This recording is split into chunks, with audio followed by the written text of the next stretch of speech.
Hello, everyone. This is the Mind of Lilith, and thank you for joining me for today's discussion about Mercury retrograde and why it's actually a good thing if you pay attention, because that's exactly what Mercury wants us to do more of during the retrogrades.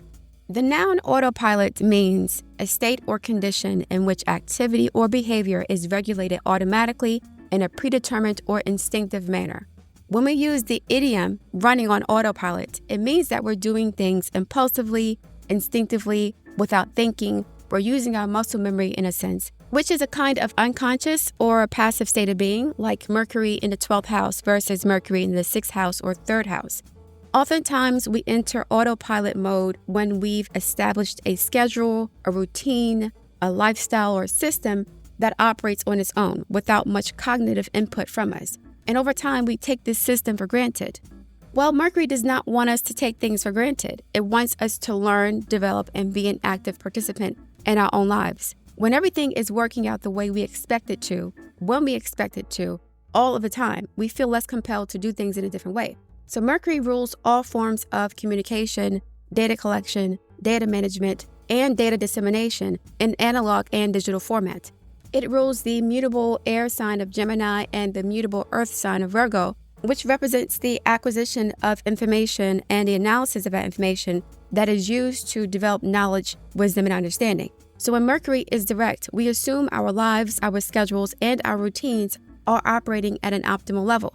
And if it ain't broke, don't fix it until it does break. And then what? What happens when the things we take for granted are taken away from us or plans don't go as expected? How do we react and respond to these inconveniences? Are we adaptable? Are we optimistic? Are we inquisitive? Are we resourceful? Or are we stubborn, pessimistic, myopic, and irresponsible? Retrograde periods are times of review, revision, reevaluation, recollection, reconsideration, and ultimately reinvention. And the reinvention takes place after the person realizes that they have to adjust their attitudes, behaviors, beliefs, and overall perspectives to fix whatever was affected by the Mercury retrograde transit. Mercury retrogrades take place 3 to 4 times per year in different signs and thus different houses. So Mercury retrograde is not going to affect your life in the same way every single time. And this means that in a lot of areas of our lives, there are attitudes, beliefs, and behaviors that need to be revamped because we've been neglecting them for so long or taking them for granted for so long. For example, a Mercury retrograde is not going to take place in the 6th house multiple times per year. This will happen once every several years. So the retrograde in the 6th house will force you to reevaluate your lifestyle, your work habits, your health routines since the time of the previous retrograde in that same sign and house, which was usually a few years prior. So the Mercury retrograde forces us to change our perspective or our attitude and take stock of an area of our lives that may have been neglected because other things were a priority. The Mercury retrograde helps us to correct or recalibrate the autocorrection by forcing us to actively engage in our own learning. Mercury wants us to learn how to think and communicate in ways that are conducive to the development and expression of our ego identity. And if everything is running smoothly, we will falsely believe that we're doing everything right, that nothing needs to change, that we don't need to learn anything new. Because we're creatures of habit, Virgo, we'll keep doing the same things every single day. Even if we're deeply unhappy, we'll keep trudging along, afraid to disrupt our daily habits and routines, especially if natally you have Mercury in a fixed sign. Now, perhaps your life is working well under the current circumstances and situations that you find yourself in. But suppose you want and need to make drastic changes in your life. Suppose you want to earn more money, or you want to move, or you want to change careers or end a relationship. We can't make significant changes in our lives by having the same attitude, belief, schedule, routine, pattern, and program, which is also Virgo. We must take a step back and assess how our thoughts, beliefs, attitudes, and behaviors align with the goals we want to accomplish. The sign that Mercury is retrograde in determines the methodology that is used to reevaluate our situation, and the house determines what is being reevaluated and why. For example, Mercury retrograde in the 1st house may elicit a change in personality due to relationship issues or contentious dynamics with people in general. Mercury retrograde in the 2nd house may force the person to change their attitude about money relative to their personal power. Mercury retrograde in the third house may force the person to be more attentive to their environment, especially while traveling. In the fourth house, Mercury will have us evaluating how the obligations of home and family are affecting our career progress. In the fifth house, Mercury retrograde asks us to reflect on how our children may be affecting our friendships and other social activities.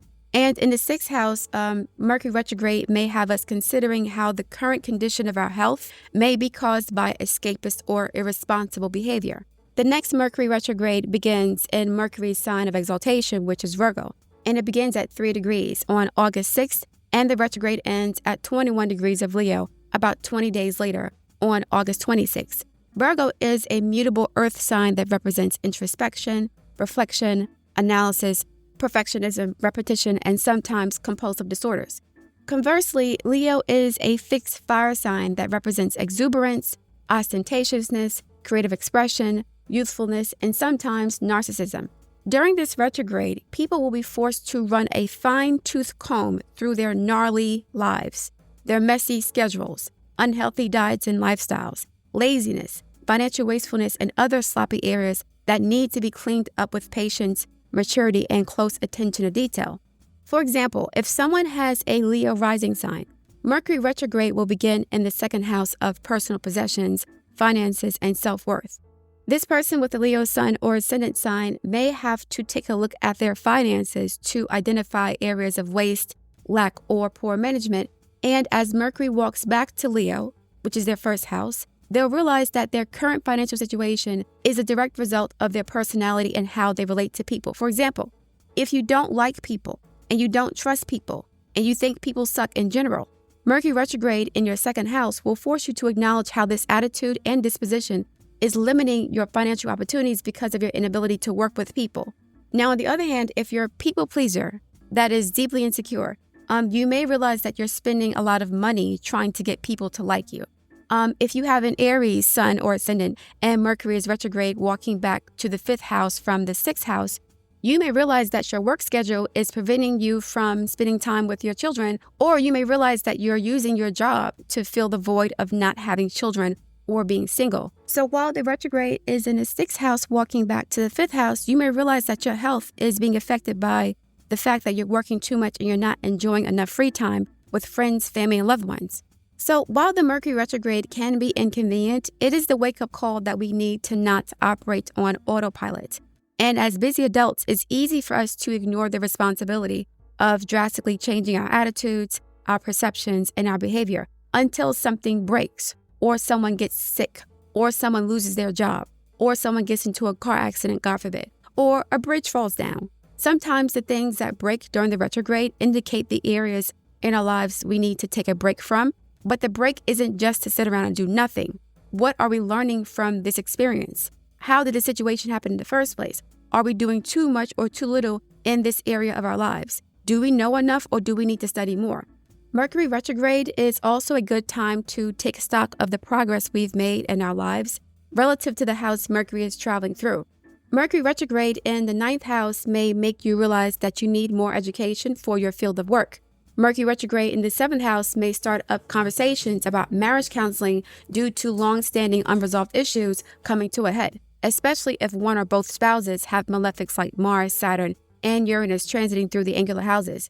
Mercury retrograde in the third house may cause traveling delays that force you to improve your time management. You may have to get up earlier for work, which means you have to go to bed earlier, which means that you have to use your spare time organizing your time instead of wasting your time on social media or doing other frivolous activities. So the Mercury retrograde in the third house won't allow you to leave right on time. You'll have to leave earlier than normal. And you should have been doing this before the retrograde, but you assumed that the train schedules would run on time, or there will be no delays, or that there will be no accidents on the road.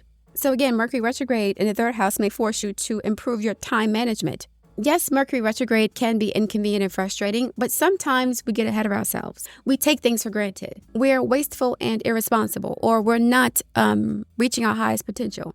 And this attitude, behavior, belief, or mindset is not supporting the development and expression of our ego identity, which wants us to show up in the world as the best version of ourselves. Are we using our time, energy, and resources efficiently? Do we have enough knowledge and skills to create the life that we want for ourselves? So yeah, during this retrograde, things may slow down, things may break, things may be delayed, but don't get flustered and frustrated and lose hope. Take a beat, reflect, and learn what needs to change. What do you need to learn? How do you need to adjust your attitude or your behavior to prevent this inconvenience, this breakdown or delay from happening in the future, right? Okay. All right, guys, I'm going to leave it there. If you want to order a personal astrology reading or a tarot reading, you can go to the link in my description box. I look forward to reading your feedback. Please like, share, and subscribe, and I'll speak to you soon.